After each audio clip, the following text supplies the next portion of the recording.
Hey y'all, today we'll be putting together a horseshoe cross. I know the description reads welding a horseshoe cross together, but technically it's actually just tacking, but having that in the description is kind of tacky itself, so that's why I don't have it labeled that way. For the materials that will be welded together, I'll just be using a dozen 1-light V-crease horseshoes. To some of the equestrians out there, y'all know what I'm talking about. And I'll be using 2 pieces of rebar so we can stick it into the ground. It can be nice lawn art. For welding it together, I'll be using some 6010 5P plus. I'll have 3 sizes depending on how the alloys are mixing. So if I'm getting a little bit of arc blow, I can move up from my 1/8 to 3/16 to maybe 5/16 or back and forth. Just depends on how everything's welding together today. Alrighty, let's get to it. So for putting a horseshoe cross together, I've seen horseshoe crosses that were tacked together, but they put the tacks on the front. And I don't like doing that because I don't really want it to be seen to a certain extent. As much as possible, I like to keep my tacks on the back side of the cross. It's a lot flatter, it's cleaner, just easier in my opinion, personal preference. So putting it together, they will be put together. I don't have a jig for this.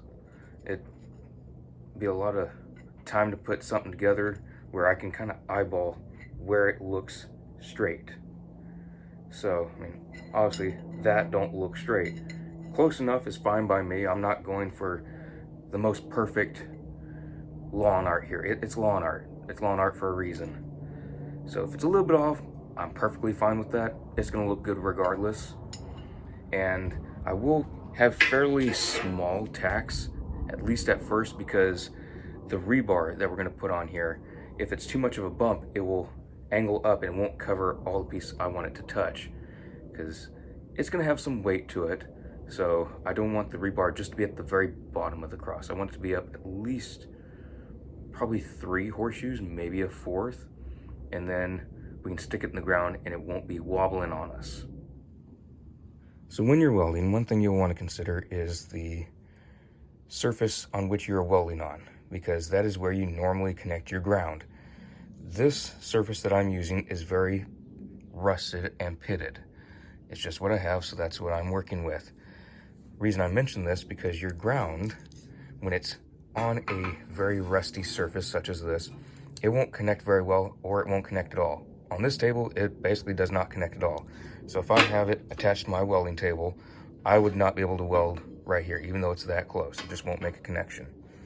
So I have to connect to the actual workpiece, and then I can be welding or tacking my other horseshoes and then the rebar to it. So just a heads up, if you don't have the best welding table, that's fine. Just make sure you connect your ground to a nice clean piece of metal that is in contact with your workpiece. Since I have to connect my ground to the actual workpiece, it would be very hard to weld it and hold the ground up because it's just going to fall off. So one thing I will do is I will have a very old piece of practice material that I call a boat anchor, and I'll set it on top. This does 2 things for me. One, it will hold it here so I can put my ground on, and it's not going to go anywhere. 2, because of the nature of the tacks being on the back side here and just on this side, it will cool. And as the metal cools of the tack, it will actually bring this piece up. So if I didn't have my boat anchor on here, by the time I'm done with the cross, I will have an entirely curved piece, and I don't want that. I want it to be as straight as possible. So these tacks here won't bring the horseshoe up. It would bring it up like this, and I don't want it. I want it to stay nice and flat. So I will put just some old practice material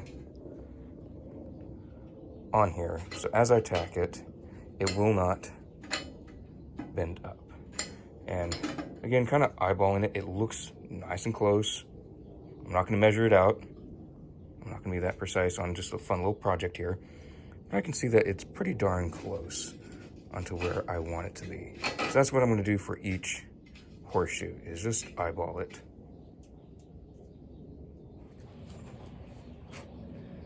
So several things here. One, I'm using very old 6010. It's just stuff I had lying around. Some moisture's gotten to it, so it's not the best. That's why I'm using it on fun projects like this. Second, my hood is not auto darkening. It's my work hood. That's why I use it anytime I'm on a job site, because I prefer it instead of auto darkening. Because if batteries go out, you're kind of out of luck unless you keep spare batteries, and that's just a hassle to keep in your pocket all day long.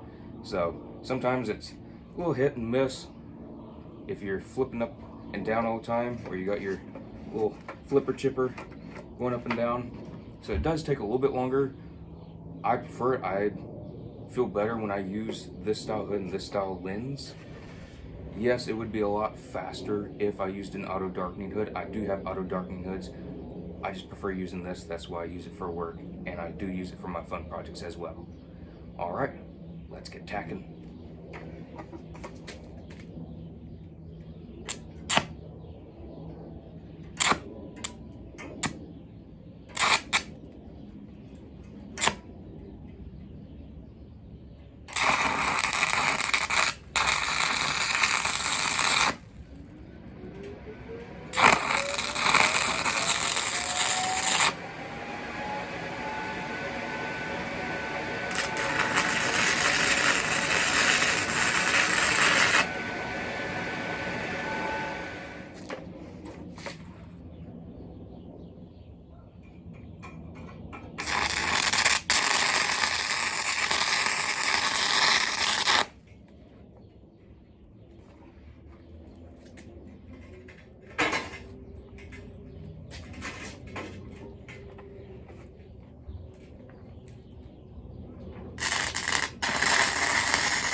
So while that is cooling, and as my machine settles down a little bit, I will keep this piece kind of moving along with the horseshoes. So it's still holding it down as I keep moving on to each next horseshoe.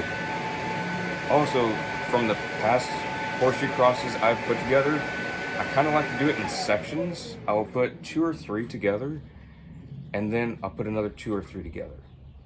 So for the arms, or the outside part of the cross, I normally do about 2 horseshoes. And so obviously this is already 3 put together. I'll do 2 sets of 2, probably another set of 3, and we'll see what goes from there, how I want to put that together. Using these older rods, it's kind of fun trying to figure out whether your amperage is off, whether it's the rod that is gone bad.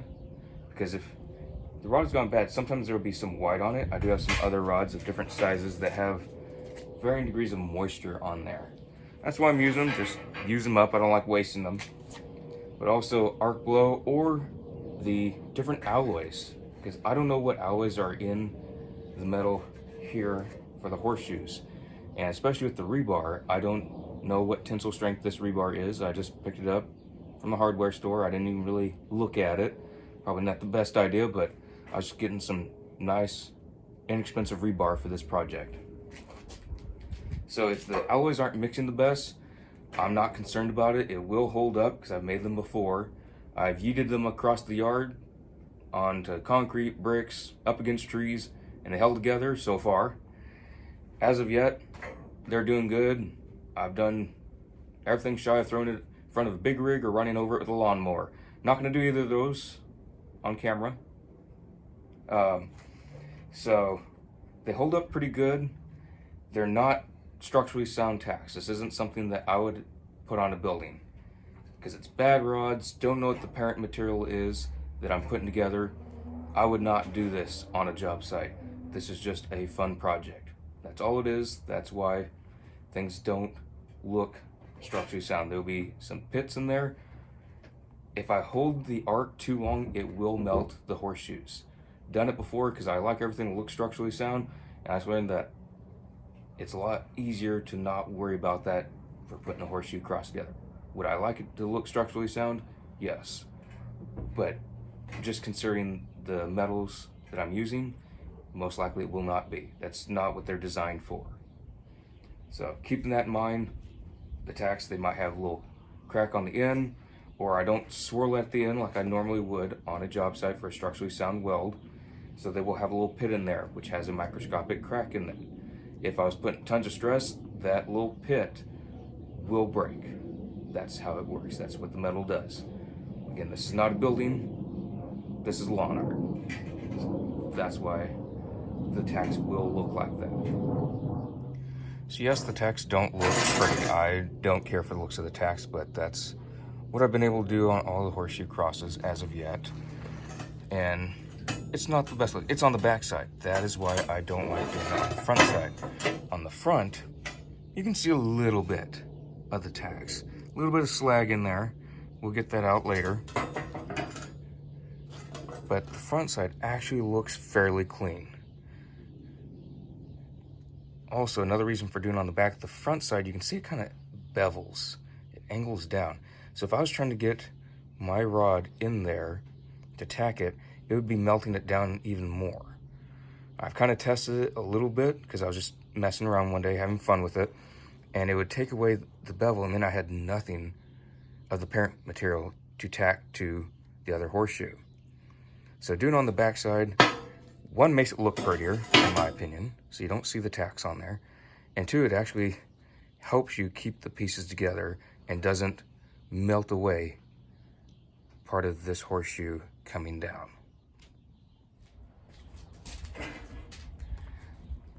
So one thing I'll do with the section I already have completed, I'll keep it on the table so I know how many I already have tacked together, especially in a line. One thing I'll do though, it's nice looking at the front side, but I'll never have the front side facing up because of the welding spatters. The little hot balls of metal that go everywhere, I don't want that lining on the front, so I'll keep it face down and on the other side of the table before I start tacking the next pieces. I just don't want the little dingleberries everywhere on the front side. All right, let's keep tacking.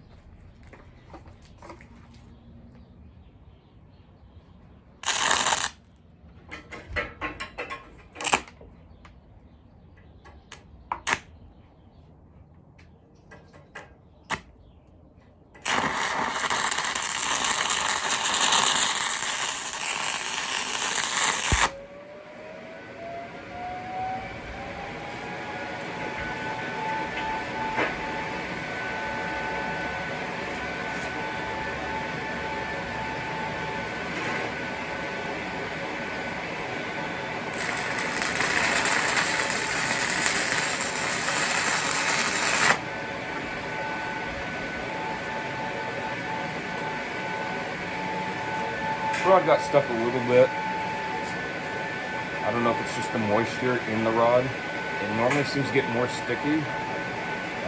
Won't use that on job site because it will cause small minor cracks sometimes in the tacks if you have that in your weld zone. Unless you grind that critter out, I don't care for having tacks inside the weld zone unless it's supposed to be there.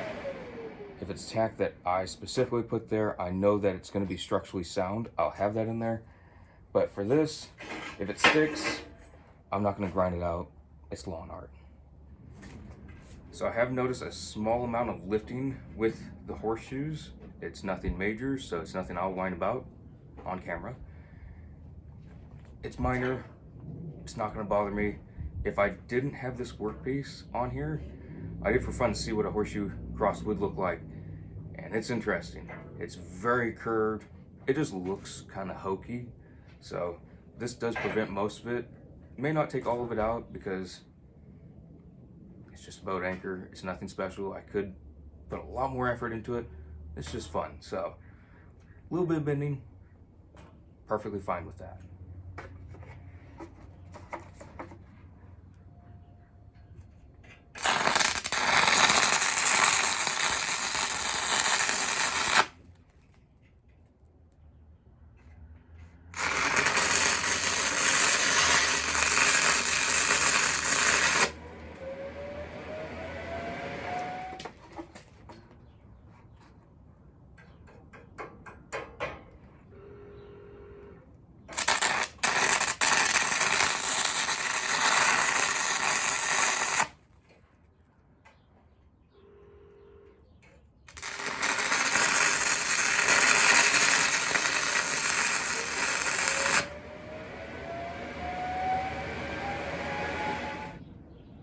So while my tacks are cooling here, I'm going to give a shout out to one of my subscribers who was well deserving of a shout out here for completely destroying me at a game of Monopoly twice over the phone and with me rolling the dice the entire time. I don't know how it happened, but I was just completely wiped out both times. So congratulations to that very special subscriber out there. Hopefully this will get you to stop nagging me about it, although very doubtful. I'm sure I'm going to hear about it for the rest of my life. But anyways, this is a shout out to you. Congratulations.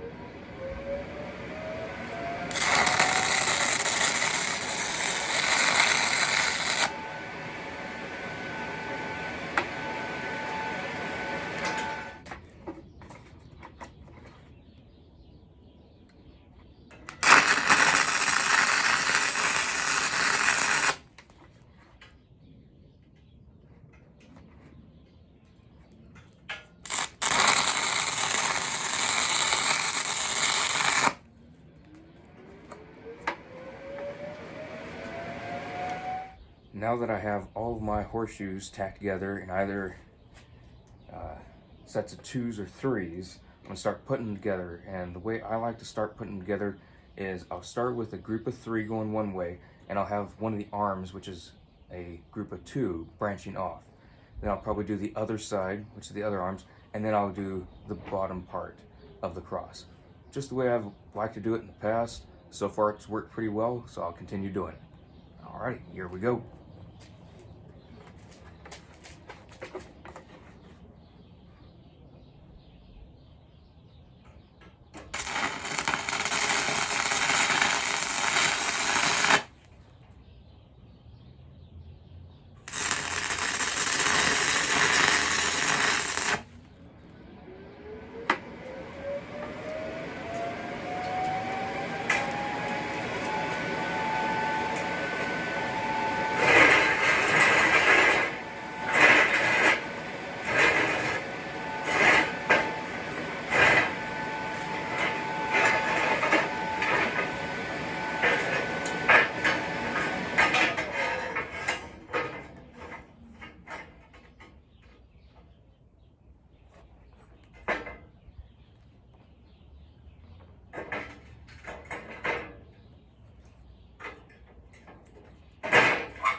Once the individual horseshoes are put in groups of either 2 or 3 and tacked together, it seems to go a lot faster because it's a lot easier to maneuver the weight, the boat anchor that I have, because it will cross over instead of being in my way of the tacks. Otherwise I have to kind of maneuver around the edges of the 2 pieces of angle that I have on here. So now I can just have it cross the arms and down the back or on the top, however it's going to go. And it's a lot easier for it to be out of my way instead of in the way of where I'm trying to put my tacks.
And of course, the 6010 here stinks nice and good.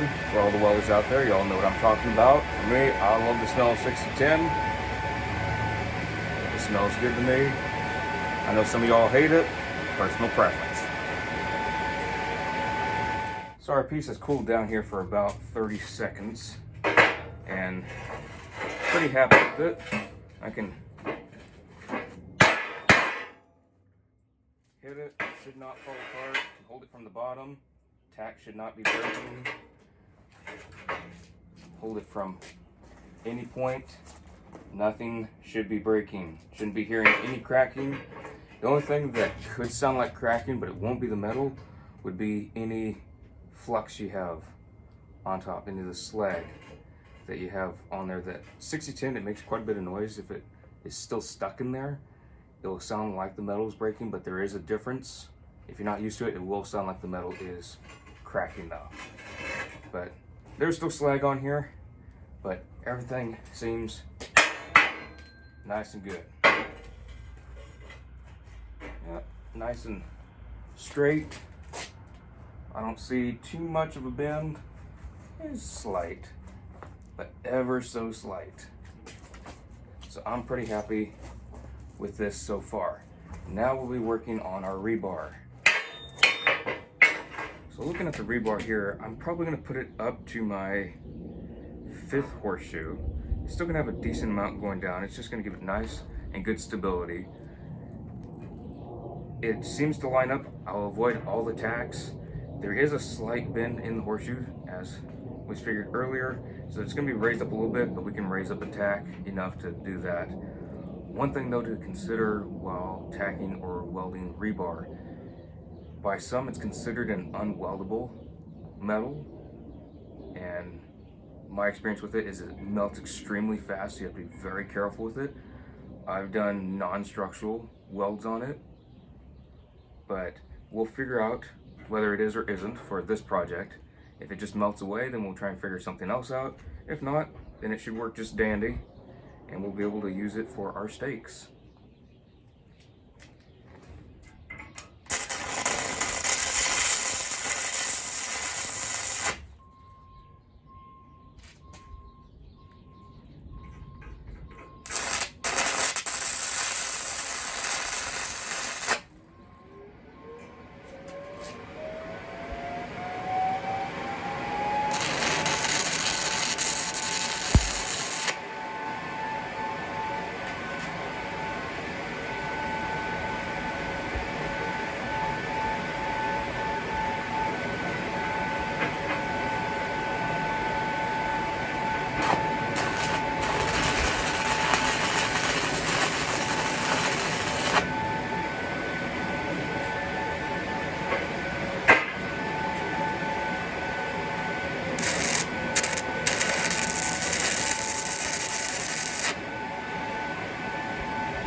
Alrighty here.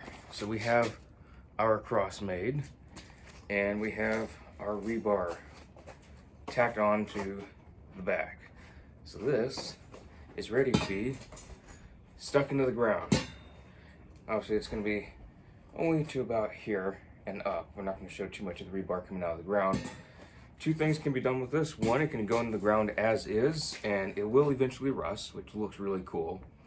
But also, once it's cleaned up, if you want to clean off all the slag off the tacks and grind off any little pieces that are making it a little bit duller and make it shine some, then you can put a clear coat on here that will preserve the metal, and it will make it look pretty much like this, maybe give it a little extra shine, and then it will look like this out in your yard. So you can do either or. I actually like both. They both look really cool. Depends on where you put it. Sometimes having something shiny stands out better. Sometimes having a few rusted one of these looks really cool. So you can expand this. It doesn't have to be just the style. There's all kinds of styles out there to where there's horseshoes coming off this part and it gets even taller, wider, different sized horseshoes. Sometimes there's narrow ones, wider ones.